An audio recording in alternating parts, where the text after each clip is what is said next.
Hello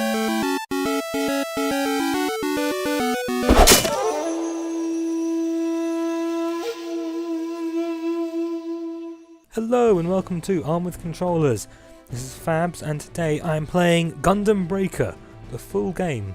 You might remember a few months ago I played the beta version of this. Well, the full game's been out for a month or two now. I didn't get it on release day largely because money prevented me from doing that.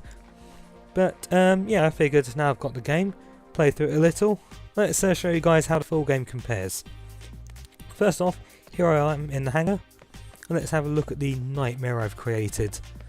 Look at it, all disturbing and all that. So, I'm just going to show the gameplay portion of this, to be honest. There's not much different in terms of how the building works and whatnot. You notice I changed the colour scheme a little there. Because why not? Now it's all weird purple and orange. Because I've always been an interior designer at heart, I know what colours go well together, he says with a heavy dose of sarcasm. So anyway, yeah, I think what I'm going to do is show off mainly the gameplay changes, additions and improvements and whatnot. First off, the major improvement they made compared to the beta is that the targeting system was much improved, in the sense that in the beta you had long range and close range and such like, and you only had your attack buttons, square and triangle. They would change depending on your range. What they've done first off in this is that you can use long range attacks at any time now by holding the L1 button instead. You're just pressing square or triangle will use the close range attack.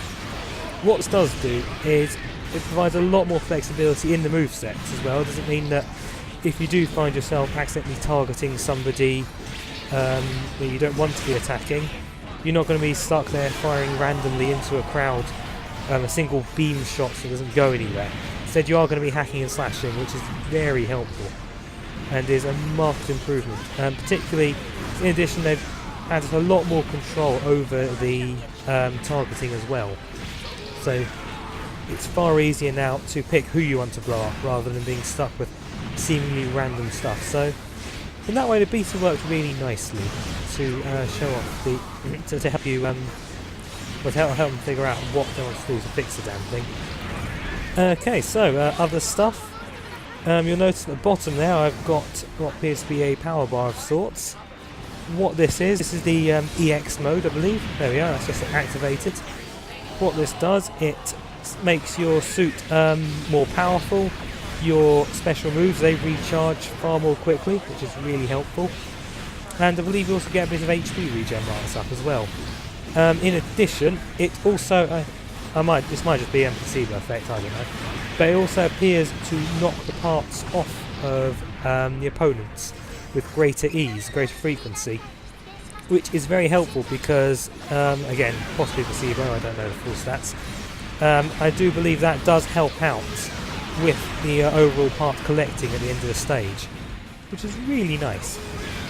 Okay, so in addition, there's a larger variety of special actions on selection now, heavily dependent on what weapons you've got equipped. Like for example, my mishmash of suits here, currently wielding the I want to say Ship Breaker sword from Gundam Seed Destiny. It's the weird beam saber, hard saber sort of thing that the Gundam Destiny has. What this does mean, with this I can use a lot of these sword-based close combat ones. In particular, I've gotten using this very slow startup, but it does I think 600% damage, which you can't really argue with. In addition, because I've got the clay bazooka from the Zaku, I have for my one of the other ones, I have a bombardment sort of thing. I'll probably end up using that in a moment. There you go, bombardment. Woohoo! If I was equipped with a beam saber, for example, I would not be able to use that. So you see, they've allowed you to do quite a bit more customization, and not just the suit, but how it plays as well, which is really helpful. And also, just because it's here, I've got for my third special attack an instant healing thingamajig, which you can't really leave home without, because as you can see, you can end up with some nightmarish damage going on in moments from some of these bad guys, particularly boss suits like the Qbli and Z Gundam here. Zeta, please. So yeah, they're ridiculously helpful in that case. So, how else does this game work then? In terms of gameplay, otherwise plays pretty much the same. There's similar length and move sets with each weapon. They've all got a very basic square string, triangle string, and you can do very basic combos using them as well, which is fairly standard. This game was never designed to be a deep Mr. Warriors-esque, deep fighting hack and slash kind of deal.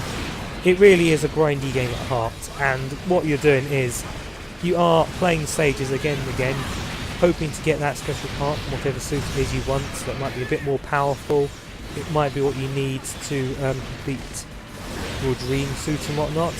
See, look at this. I have completely screwed up the Qbli here, which is fine. I wouldn't mind having some Qbli parts on me, especially because the backpack you can use to if you have backpack equipped in Qbli,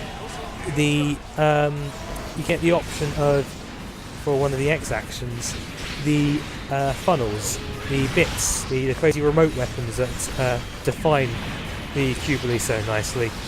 So if I can get that, I will be laughing. In the meantime, let's just blow the head off the Zeta Gundam instead. That'll learn you, Camille. Now, of course, one thing notice here that the boss, good old Zeta Gundam here as a boss, it does have a healing ability which makes life very difficult. As you can see, it's just healed a whole load somehow. So my real aim here is to slice it apart as quickly as possible, not least because this stage does have a 20-minute time limit. I've already used up 5 minutes. Awkward. Then again, I just blew up the Zeta Gundam, and he's dropped a whole load of parts. See, one nice thing is that the boss units, they always do drop parts, so even if you can't get anything from the grunts, you get at least 1 or 2 bits out of the bosses. Okay, I've cut the next section just because it was largely more of the same, and let's face it, who doesn't want to see this? 2 giant Master Gundams. Fantastic. I mean, yes, I'm a G Gundam fanboy anyway, so anything that features, the God Gundam, Master Gundam, etc. is going to get my vote. And here I'm fighting 2 of them. Yes, please. Yes, please. And oh, look, they've got the Master Finger there. It's so cool. Now, of course, if I remember correctly, you can unlock a lot of the Master Gundam moveset, things like the Sekihaten Kyoken, the Master Finger, by unlocking different parts of the Master Gundam. At the moment, all I have, equipped to my current suit, I've got the Master Gundam's backpack, which is very nice. I think it's what, I think unlocking that unlocks that move there, the charge up attack, although I'm probably wrong. What I do need though are the arms, I think.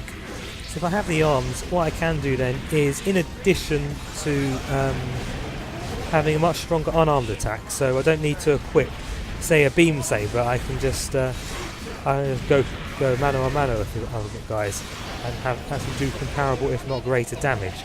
I'll be able to use the Master Finger as one of my special attacks. As you can see there, it's pretty damn cool. I mean, essentially flying across the screen, it does a lot of damage if it hits. I'm not a big fan of that happening, which is why I'm constantly dodging. There we are.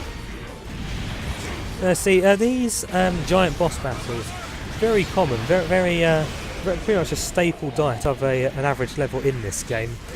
Usually, you will finish a level, particularly once you get past like level 10 or whatever. Most levels will end with at least 1 or 2 of these guys trying to beat you up. And it's much like the other bosses. You do get a selection of parts out of them as well. You're guaranteed to get something. I mean, all the different parts, I believe, do have different rarities. So I'm not sure precisely how it works, but I'm pretty sure that you're more likely to get the slightly weaker bits, things like the backpacks and whatnot, rather than the weapons. So if I was fighting a giant Wing Zero custom, for example, it's unlikely I'd be unlocking the twin buster rifle every 5 minutes, but I sure as heck would get things like the arms or the legs. But that's part of the fun. That's what makes this game grindy. That's what makes it gives it a sense of replayability, because you're constantly trying to get that extra part, and there are so many different suits they've shoved into this game. Not as many as you'd think, but at the same time, the sheer number is pretty damn big. And I don't know about you, but I can't really argue with that. Now, of course, one nice thing is, just look at the amount of care they put into these things. They do. I know I say this a lot, but how the Japanese put a real amount of effort into their licensed games. They do so much with this. I mean, I'm fighting Master Gundam. All the stuff that he's done in the show, he's getting to do there. You can apply it onto your suit once you've got his bits and pieces. I mean, all you need now is like some kind of bizarre option part where you can have Master Agent pop out of his suit and then start punching the opponents. I would really like that. Okay, yes. So in terms of suit numbers, I mean, it is primarily Universal Century stuff. Stuff from other Gundam franchises. It isn't as... there aren't as many as you might have liked. They tend to stick to like one or two main suits. So things like...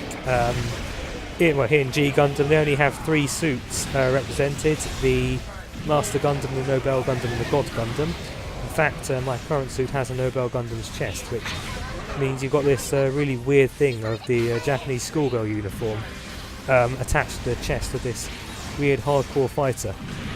I did briefly consider having the Nobel Gundam legs attached to my dude as well, but luckily, well, depending on your point of view, luckily they really looked kind of strange on this, and they didn't have any decent stats. So there we go.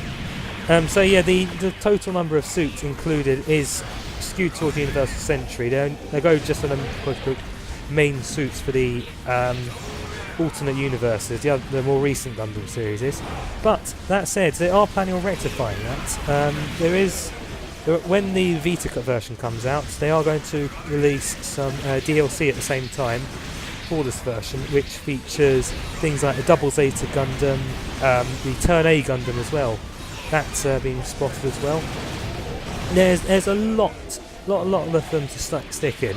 This game does have infinite potential for DLC because it is based around the model kits, and they're never going to stop making them because that's the whole reason that the Gundam franchise exists.